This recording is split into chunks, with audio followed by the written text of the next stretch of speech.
C'était la meilleure keynote, franchement j'ai rien à dire. On a eu de super produits, des rumeurs qui se sont confirmées, mais surtout une keynote d'1 h 30 pour présenter 4 produits il me semble. On va commencer par le plus gros, je vous laisse pas attendre, l'iPhone 13. C'est le smartphone de 2021-2022, honnêtement j'ai pas trop grand chose à dire. C'est vrai que cet iPhone ils ont vraiment fait fort, un peu comme toutes les années, sauf que du coup ça donne un smartphone puissant qui fait de très belles photos comme on a l'habitude avec Apple, d'une bonne puissance, beaucoup de stockage et honnêtement il est sublime. Il est aussi très solide, ils ont vraiment accentué sur la solidité. Je sais pas trop si c'est plus solide que l'ancien iPhone avec le Ceramic Shield, mais ce que je sais c'est qu'il est très solide. On a donc toujours deux tailles d'écran pour l'iPhone 13, l'iPhone 13 du coup de 6,1 pouces et l'iPhone 13 mini de 5,4 pouces. Ils n'ont pas trop changé grand chose. Ce que je sais par contre c'est que l'iPhone mini a une meilleure autonomie, il est 1 h 30 plus autonome que l'ancien iPhone mini, donc l'iPhone 12 mini, et l'iPhone 13 a 2 h 30 de plus d'autonomie que l'iPhone 12. Ça, c'est assez fou.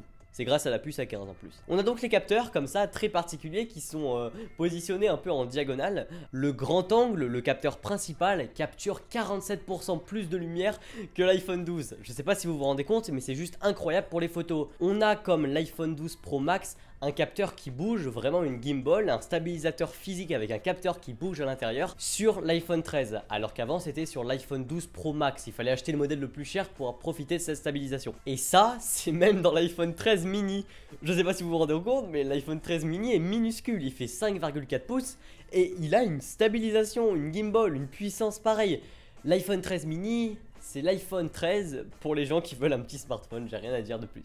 On a aussi un mode cinéma avec ce qu'ils appellent le rack focus. En fait, le rack focus, c'est simplement le changement en fait de focus dans votre vidéo. C'est par exemple, vous focusez une personne et ensuite vous voulez focus je sais pas, un jeu de cartes par exemple, vous pouvez focus d'autres choses en fait et c'est plus facile que sur les anciens iPhones où fallait cliquer sur l'écran, ça changeait la lumière, l'exposition, l'ISO. Là c'est vraiment que le mode focus et ça va être super bien, vraiment j'ai hâte de le tester si je peux et puis sinon bah, je testerai uniquement en magasin. Ce qui est fou c'est qu'on peut régler donc la profondeur de champ dans ce rack focus directement, simplement en fait après avoir pris la vidéo. C'est vraiment en fait un peu de logiciel, du coup vous pouvez comme le mode portrait régler la profondeur de champ après la prise de vue. Et en plus ce mode cinématique on l'a en HDR Dolby Vision. Quelques images pour le mode photo, donc évidemment amélioré toujours au niveau du processeur etc. Un mode nuit aussi qui a été amélioré. Vraiment le mode nuit il est arrivé en 2019 avec l'iPhone 11. Au début il n'était pas incroyable et maintenant il a rattrapé toute la concurrence comme l'a dit Apple et comme le dit plusieurs personnes et comme je le pense moi surtout. Ce qui est ouf c'est que tout ce que je vous ai dit là, enfin presque tout, est disponible sur la caméra avant, là où il y a Face ID. Sur la toute petite encoche parce que oui on va en parler, l'encoche s'est réduite. Donc l'encoche a été réduite de 20% sur tous les modèles et ça se voit surtout sur l'iPhone 13 Pro Max, clairement. L'iPhone il fait 6,7 pouces mais on a une petite encoche. Ça dérange pas du tout mais je me demande quand même est-ce que du coup on la voit plus. Vu qu'elle est plus petite, on la remarque plus. C'est plus comme un bord comme sur les anciens iPhones en fait. Et donc sur l'iPhone 13 mini, ça fait toujours plaisir du coup d'avoir une encoche plus petite. Donc ils ont vraiment mis en valeur, encore une fois, pour la puce A15. C'est vrai que la puce A15 est incroyable, mais moi je pense que c'est vraiment pas un critère d'achat. La puce A11 sur mon iPhone 10 est déjà très bien. La puce A12 est encore mieux. La puce A13 est incroyable. Et A14, A15, c'est vraiment des puces qui sont très bien, évidemment. Ils ont aussi accentué sur la 5G. En France, c'est pas pour tout de suite, mais c'est quand même intéressant. La 5G est meilleure. Ok, maintenant on va parler de ma partie préférée, l'iPad. On a eu deux nouveaux iPads. Je vais commencer par l'iPad classique. Lui, il a juste eu la puce A13. C'est à peu près ça et aussi le mode, je sais plus comment il l'appelle mais le mode qui suit comme ce qui était sur l'iPad Pro. Il suit vos mouvements de votre tête parce qu'il a 120 degrés de champ de capture. Donc cet iPad j'en ai déjà parlé, là vraiment je vous annonce les produits comme ça. Il est très bien pour ceux qui veulent débuter dans l'écosystème d'Apple évidemment.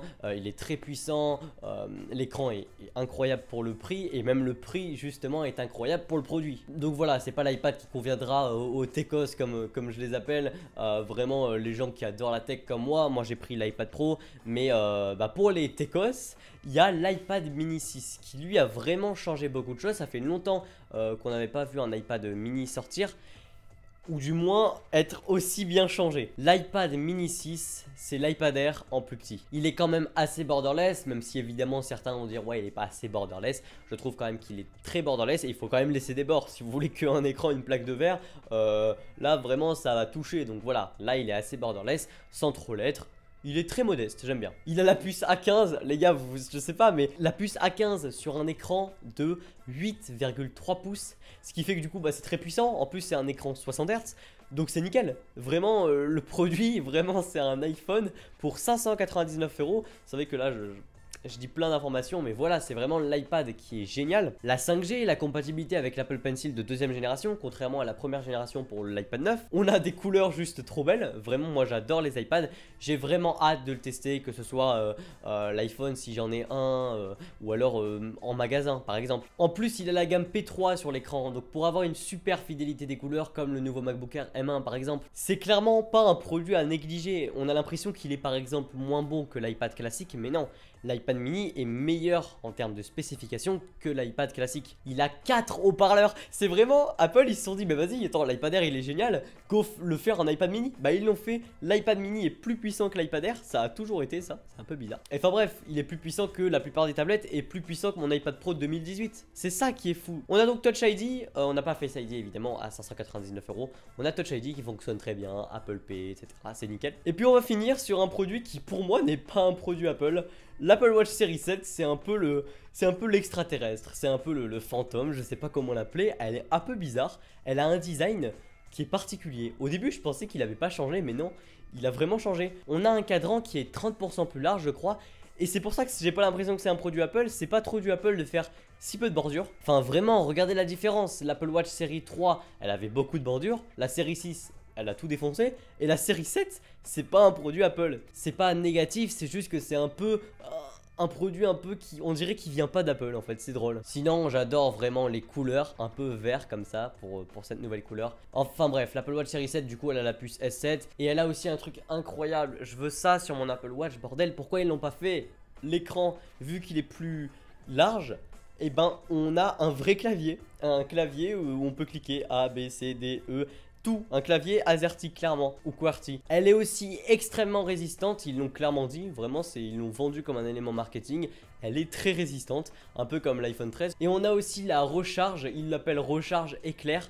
Clairement, regardez ça, jusqu'à 33% plus rapide que l'Apple Watch Series 6. En 8 minutes de recharge, vous avez 8 heures de suivi de sommeil. Vos bracelets, rassurez-vous, sont toujours compatibles, ça fait depuis la série 0 il me semble, donc ça c'est ouf. Enfin bref, sur le site d'Apple, il y a encore plein d'infos dont là j'ai pas parlé. Mais en tout cas, j'espère que cette vidéo vous a plu. N'hésitez pas de me dire ce que vous pensez de cette keynote et de cette vidéo. Likez la vidéo, abonnez-vous, moi je vous retrouve pour une prochaine vidéo, ça fait longtemps que j'en ai pas sorti, je sais. Et moi je vous dis à la prochaine, allez salut les gars.